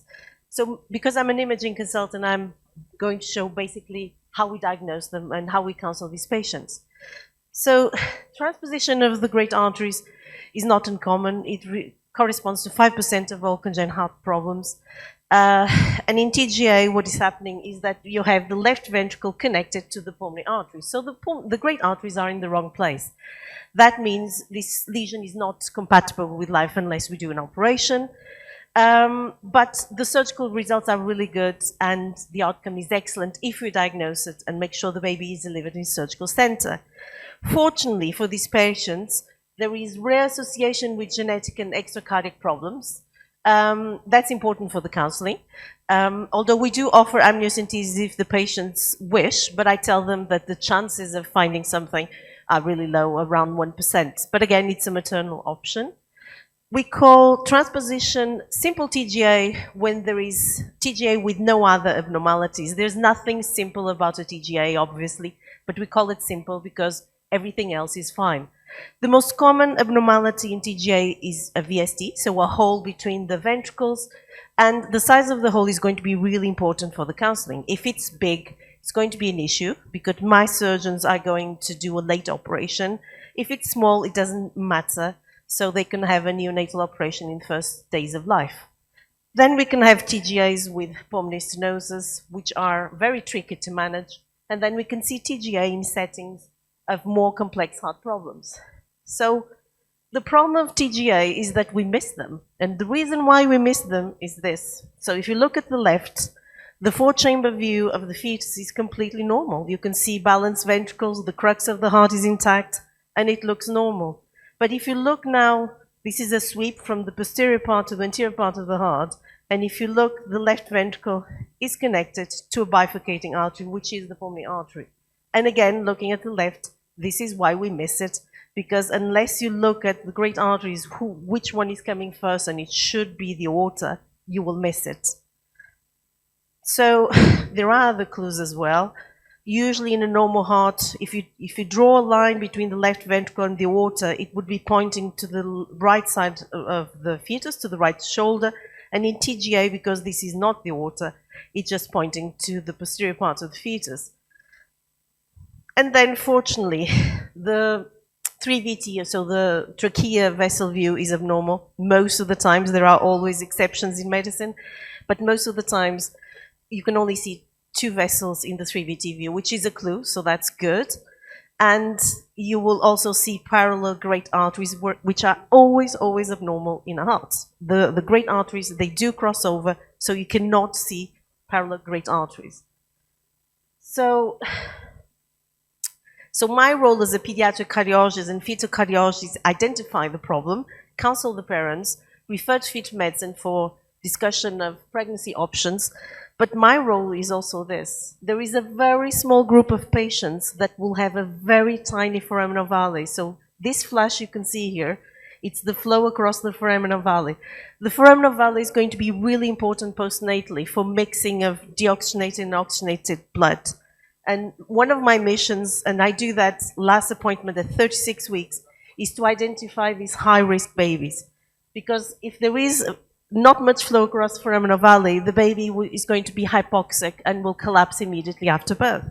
And this is the baby after birth, same baby, and you can see this flash here is the tiny, tiny flow across the foraminal valley. So this baby was very hypoxic, but we had an interventional cardiologist close to the baby that did a septostomy immediately after birth. So the role of the fetal cardiologist is counseling, diagnosis, but also identifying high-risk patients so that we can work alongside neonatologists and interventional cardiologists. This baby had a septostomy. Immediately after the septostomy, he was pink and fine. But again, we need to identify these patients. So TGA, the prenatal diagnosis is difficult because the fourth chamber is normal. These babies need to be delivered in a surgical center. We start them on prostacyclin after birth, and most of the times they will need a septostomy, usually not in day 1 of life, but we end up doing eventually a septostomy. And in my center, we do an atrial switch operation between day 5 and day 10 of life, if the baby has a good weight. The mortality for this surgery in the United Kingdom is 2%. Which is excellent, considering we're talking about a major operation. So the outcomes are fantastic, but we need to diagnose this. Now, tetralogy of Fallot is also not uncommon. It's the most common cyanotic heart problem. Unlike TGA, tetralogy of Fallot is associated with significant genetic abnormalities, and this number can vary according to the subtype of tetralogy of Fallot. Can be associated with charge and Vactral as well. And in tetralogy of Fallot, the problem is that there is VSD, the aorta is overriding VSD, and there are several degrees of obstruction across the pulmonary valve. That could be below the valve, above the valve, and the valve itself is small. So some patients will have right aortic arch, which raises the risk of chromosomal abnormalities. And there is a very wide spectrum between mild obstruction and the extreme form, which is pulmonary atresia. So it can be associated with complete AVSD, which is a problem because it's more difficult for the surgeon to repair it. And this is, again, like TGA. The problem of tetralogy of Fallot is that if you do a 4-chamber view, it looks okay. This is a fetus with tetralogy of Fallot. Look at the ventricles. They're nicely balanced. The crux of the heart is intact. And you can only see a glimpse of the VSD, but if you just do a view of the 4 chambers, and if you don't sweep anteriorly, you don't see the VSD, so the 4th chamber is normal. And now if you look at the right, you can see the diagnosis here. You can see that, so this is the left ventricle, this is the septum, the aorta is overriding VSD, and at the end of this sweep, you can see the pulmonary artery small. But again, if you just look at the left, you would say it's normal.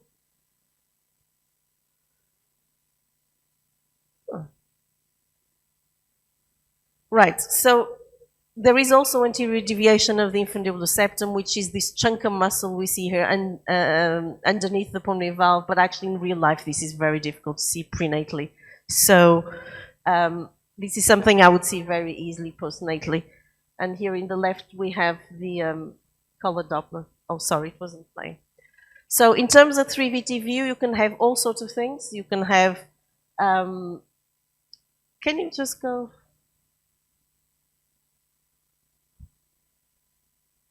Sorry, it's not playing my video. But the 3VT view could be very different. You can have a right aortic arch with a right subclavian artery. You can have a right aortic arch with a left duct, and you can have retrograde flow at the duct. The retrograde flow at the duct is really important because this is how I decide which are the patients that I'll be worried with. And if there is retrograde flow at the duct, for me, I'm worried. This patient needs to be delivered in a surgical center, and I will start them on Proston. And this is, again, the assessment of the flow across the duct. I usually do it throughout pregnancy, but my last decision is done at 32 weeks. And again, I'm trying to identify the patients that will need neonatal operation. So there are variants for tetralogy fallow. This is rare and actually very complicated. This is called tetralogy fallow with absent pulmonary valve. It's not a great name because the pulmonary valve is not absent. It does exist, but the leaflets of the valve are very rudimentary. That means these patients are going to have a combination of obstruction and regurgitation. And this is what we see here in the left. This pink flow here is blood coming backwards from the pulmonary artery to the right ventricle. This is the right ventricle dilated with poor function. And this picture here is the pulmonary arteries. I have received this patient actually referred by a colleague that said that actually this patient had a cystic lesion in the lungs, and actually it wasn't. It was just the cross-sectional imaging of the pulmonary arteries. So babies with tetralogy fallow, they do really well in fetal life. They don't die. I'm just talking about the heart, obviously. But unfortunately, this variant is a problem because they can develop heart failure, and actually this baby didn't survive. So it's an exception because most of the babies do well in fetal life. With most of the cardiac problems, not these ones, they can die in fetal life.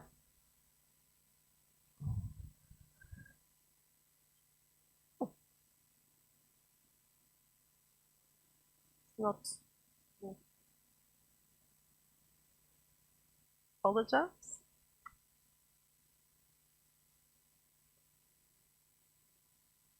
Okay.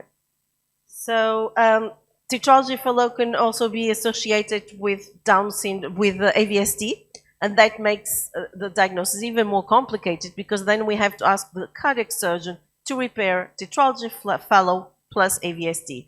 So the surgical repair is a bit tricky. It doesn't change in terms of mortality, but it becomes a bit more tricky for the surgeons. And there is a very significant association with Down syndrome. We know that 75% of the patients could have Downs as well.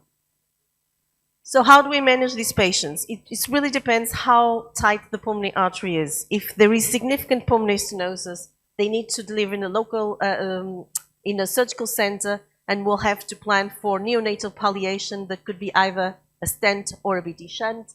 The other ones that are stable, they go home and we do an operation at 6 months of life with mortalities of 2%. The prognosis is excellent, although they will need further surgery throughout life. Now, the most extreme form of the tetralogy fallow is this one, and this is one of the most challenging cases for us fetal cardiologists because all the parents want to know, is my baby going to be fine? And I find very difficult to tell them if the baby is going to be fine because there is so much variation in terms of the anatomy that it's really difficult to predict the future here. So in these cases, there's also a VSD with overriding aorta, but there's no connection between the heart and the pulmonary artery. And these patients will have abnormal vessels coming from the aorta supplying the lungs. We call them MAPCAs. And depending on the number of MAPCAs, how many they are, where they come from, these babies will have very different prognosis and management. So that's why probably this is one of the most frustrating situations in fetal cardiology because we are not very good in terms of prognosis. Oops, this is not working again. So this is called the extreme form of tetralogy fallow or pulmonary atresia with VSD. There is very strong association with extracardiac problems, and these patients need to be delivered in a surgical center. And it looks in this view here, this is a patient with pulmonary atresia, VSD. The aorta is overriding the VSD. So it looks exactly like a classic tetralogy fallow, but actually there is no connection between the pulmonary artery and the lungs. So the pulmonary artery is completely blocked. I apologize, but this is not easy to. And this is again the same view. And actually, this patient, the prognosis is really poor. So this looks like a tetralogy fellow, but at the end of this sweep, you can see the pulmonary artery is almost impossible to see, is almost non-existent. So the prognosis is very poor. And this patient did not survive because the surgeons can do many things. They can close hole in the heart. They can do lots of fancy surgery, but they cannot enlarge a pulmonary artery beyond the hilum, actually. So there's nothing they can do about these ones. These patients actually will end up having a CT scan for management. I'm not going to talk about DORV because I don't have much time.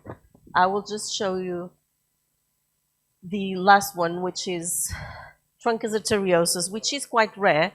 It's less than 1% of all congenital heart diseases. Usually there is no duct. And there is common origin of the aorta, pulmonary artery, and coronary arteries. And there is a very strong association with 22q11 deletion, and usually, and almost 40% of patients will have also right aortic arch as well. So the problem in truncus is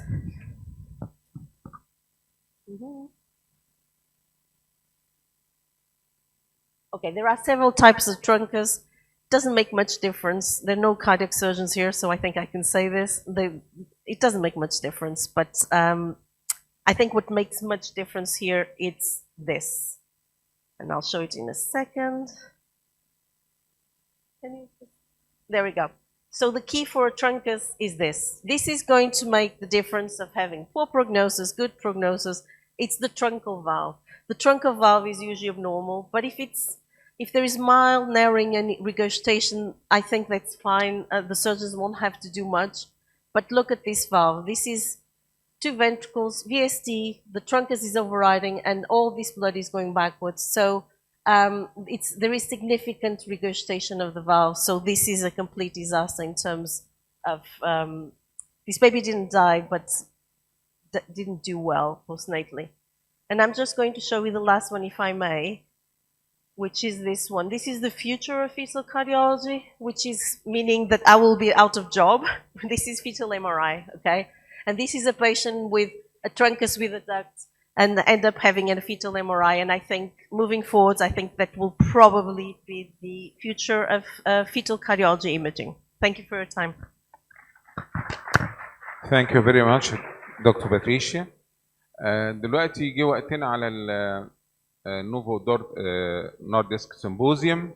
دكتور محمد سيد علي موجود؟ كويس. هيتكلم على recognizing females with rare bleeding disorders. بروفيسور محمد سيد علي.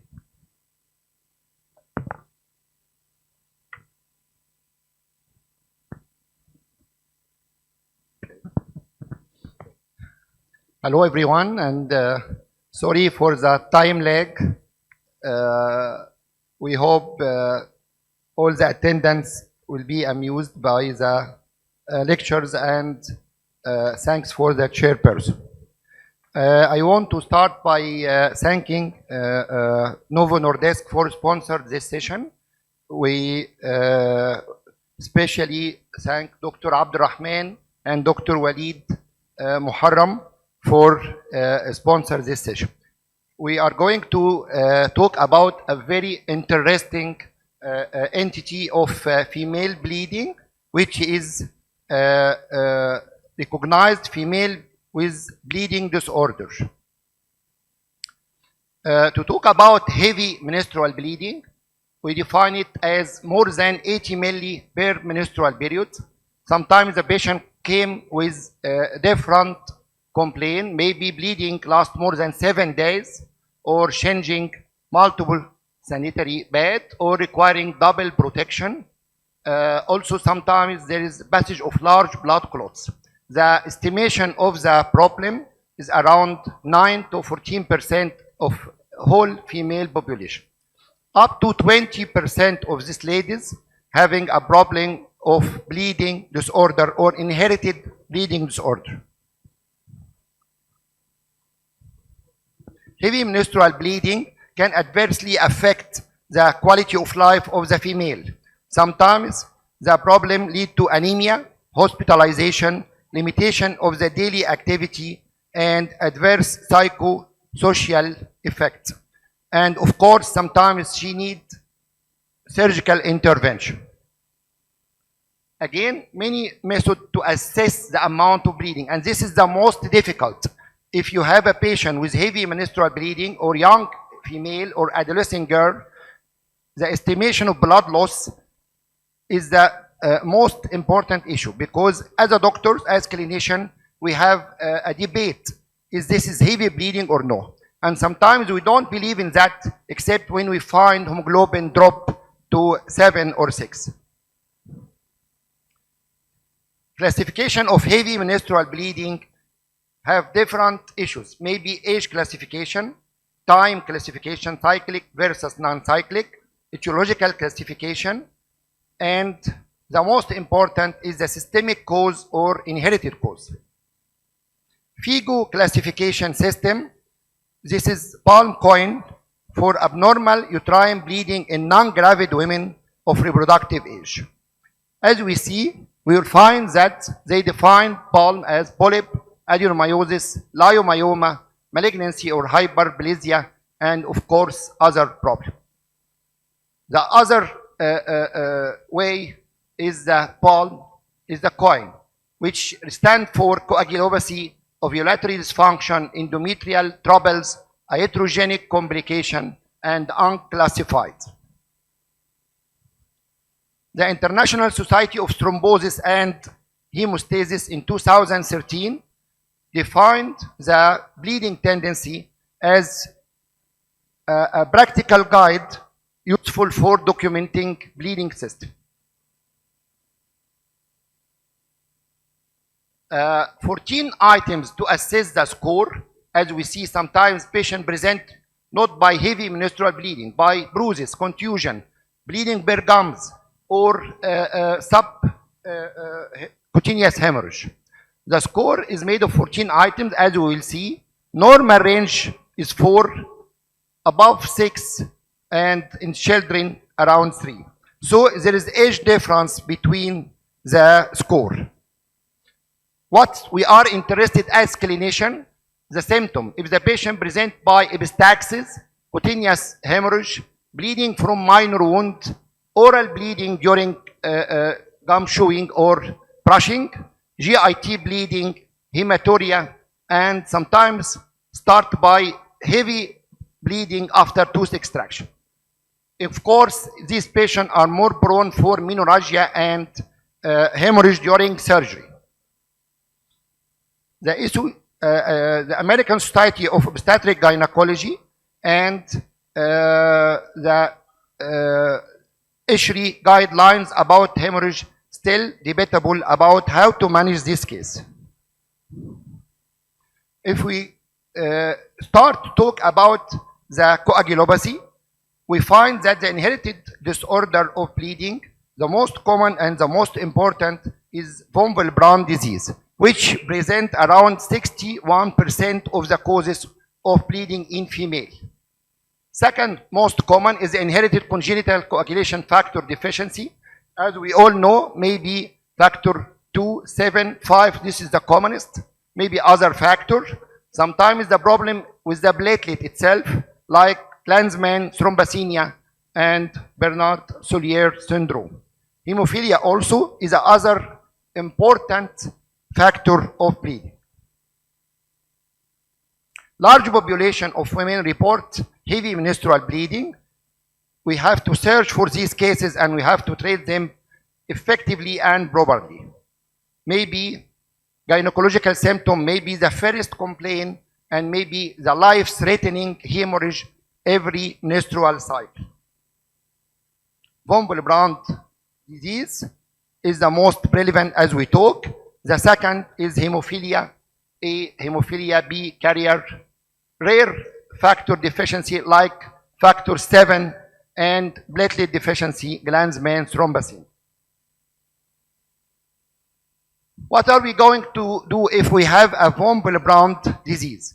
The patient came to the clinician with heavy bleeding, anemia. We can start by desmopressin. Also, we have von Willebrand factor infusion. Sometimes we need antifibrinolytic And of course, most of these cases become well controlled on birth control pills. Combined estrogen and progesterone will be very effective. What about Glanzmann thrombocythemia? It is a rare autosomal recessive coagulation disorder. Patient commonly affected both men and women. Genetic defect is located on chromosome 17. The incidence is 1 per million, especially in consanguineous marriage. This is characterized by quantitative and qualitative defect of the platelet, impaired platelet aggregation, and wide range of clinical phenotypes.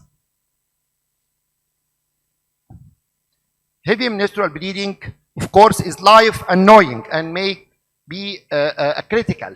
Clinical severity depends on a clinical basis and not biological classification. Menorrhagia may be severe enough to need transfusion, and this transfusion is commonly recurrent. Bleeding manifestation from large case series, most commonly present by epistaxis, may be menorrhagia, berbera, and sometimes CNS hemorrhage, and the patient may have stroke. We have nowadays platelet aggregation profile, and we can do tests for platelet aggregation, and we can do flow cytometry to detect the platelet defects. The overview for therapy: either your patient needs only conservative treatment and local measures. Sometimes we have to go for platelet transfusion with the risk of blood and blood product transfusion problem, and sometimes we go for recombinant factor 7, which is the most effective. So, as a conservative treatment for any patient with inherited bleeding tendency, we do pressure, maybe for nasal epistaxis. Sometimes we run for local hemostatic and fibrinolytic, as we say before, may be very effective. The platelet transfusion is the standard treatment for severe life-threatening bleeding. Sometimes we need intervention in these cases. There is risk of alloimmunization and antibody production, which may later on be dangerous, because if this patient has surgery, she may bleed to death. We may require hospitalization, and different type of platelet preparation now available to manage these cases which have alloimmunization and to decrease risk of bleeding. Recombinant factor 7 is the golden solution and the golden rule in these cases, because it represents alternative therapy to patients with past or present refractory platelet deficiency. It is the alternative to human plasma. The recommended dose depends on the patient condition. 90 microgram per kilogram is the average.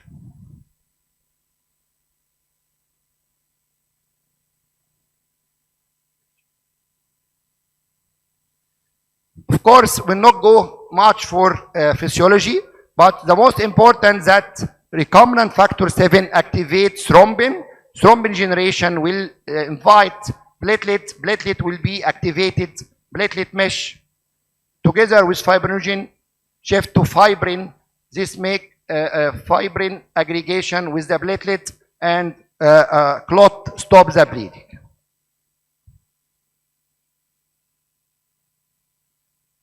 Again, recombinant factor 7 is effective in controlling this patient, and it is around estimated 80 to 97% efficacy in this case. So the results support that the use of recombinant factor 7 is suitable alternative treatment option in heavy menstrual bleeding in patients with Glanzmann thrombocythemia. Of course, the condition may be since birth. The children may have arthrogryposis, bleeding from gums, and all this can be prevented by recombinant factor 7. Last but not least is factor 7 deficiency. The patient may have factor 7 deficiency, which may cause the same, as we say, bleeding and heavy menstrual bleeding, life-threatening. What we are interested that the most common rare congenital coagulation is factor 7. Other factors are more or less very rare. So abnormal hemostasis in congenital factor 7 deficiency, as we see, factor 7 make complexes not formed, so the patient have reduced thrombin formation, impaired platelet aggregation, and bleeding.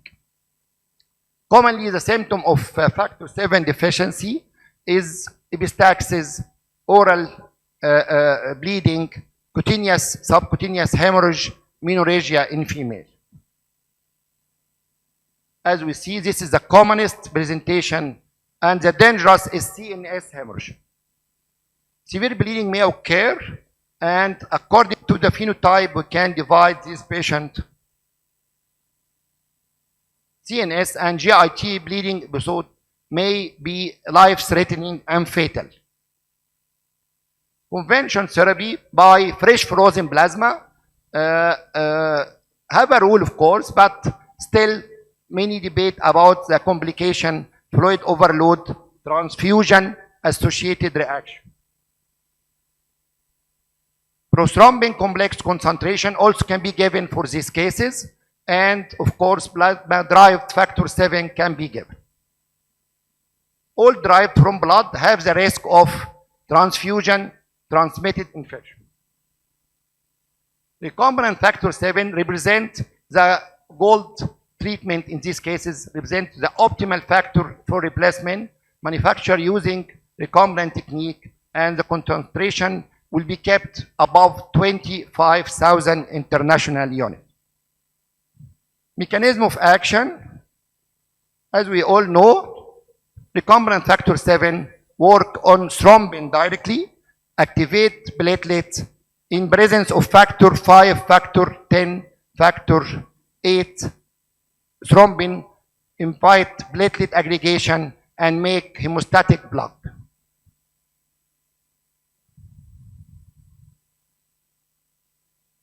In hemophilia also, we can manage these cases by recombinant factor 7, especially hemophilia A, B, and C. So, indication and dose, don't forget the recommended dose in factor 7 deficiency, 15 to 30 microgram per kilogram given every 4 to 6 hours till hemostasis, and the dose and frequency should be adapted for each individual. Here is the dose, and here is the formula available in Egypt. Lastly, we can say that heavy menstrual bleeding due to factor 7 deficiency should be managed properly, and tranexamic acid is an important role. This is the STEER registry, says that the same, we need recombinant factor 7.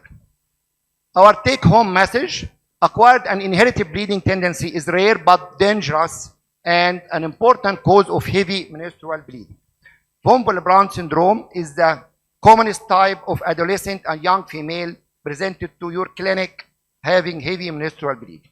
In inherited factor 7 deficiency, single dose of Nova 7 every 6 hours may be enough to control life-threatening bleeding, and the dose vary according to the weight and may require more doses if not controlled.